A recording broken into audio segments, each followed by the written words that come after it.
Hi, I'm Jackie Simmons. I'm one of the consulting managers here at Velosio. And I'm here to talk to you today about some of the common myths that come up during change management or OCM. My background is in D365 customer engagement, and that's actually how I got interested in change management.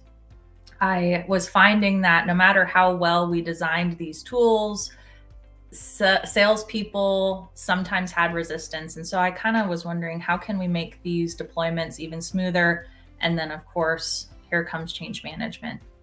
So as I've been working in this space for a couple of years, I've found that there's really two big myths that come up time and time again. And so today we will talk about those.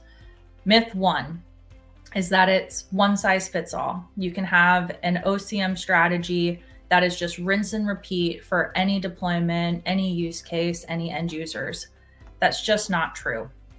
What I've found is that OCM and change management, when it comes to tech implementations, is that it's really a toolbox, and you need to strategically pick out which aspects of it make the most sense.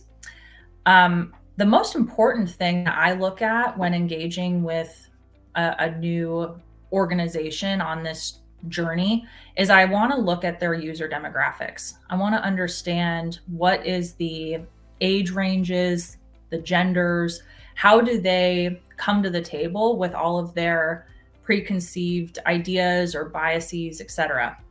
So I'll double click onto the generational question here, because hopefully this will resonate. And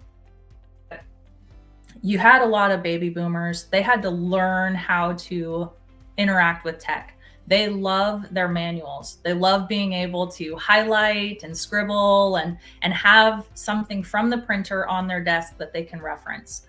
So we used to build user guides. We used to build pages and pages and pages of content for that reason, right? But as they and now we have millennials coming into more leadership type positions and things like that.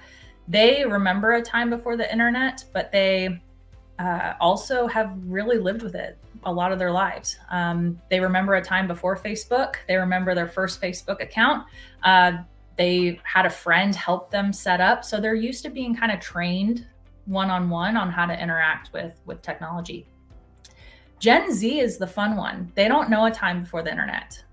They download Snapchat and Instagram and are immediately connected with their friends, uploading pictures. There's no training guides for them. They want a 30-second video on how to update something. They are leveraging, Chat GPT and AI, and that's kind of the future of where things are going for sure. So your change management needs to look at it through that lens. Who are the users that you're trying to get to use this tool, and what's going to resonate the best with them?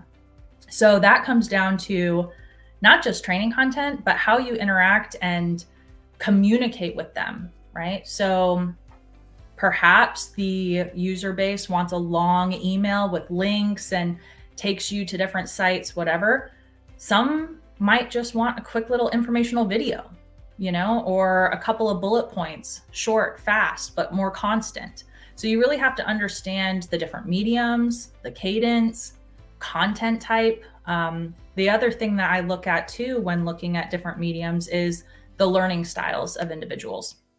60% of people are visual learners, another 30% auditory, and the remaining 5 to 10 are physical, like kinesthetic type learners. I kind of challenge that a little bit when we talk about workplace performance and taking on a new task at work. I find that it's far more skewed to physical experience and actually being hands-on keyboard or mobile app to get the tasks done. They want real life experiences and something really concrete.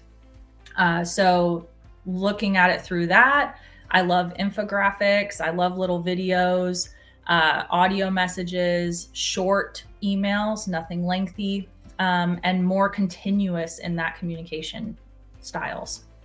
So that's a lot on myth one. The second myth is that change can be forced. It can be pushed downwards. That's true for some user groups, some demographics, but it's really not true for all. The new thing that's kind of coming around is open source change, and that's incorporating more and more individuals who would be impacted by the change to help source and build out the change. Takes a lot of organization, but it ends up creating a whole bunch of raving fans and less resistance. So hopefully you found that helpful today. If you would like to continue the conversation with me, my email should be below. I'm Jackie Simmons again, JSIMENS @velosio.com.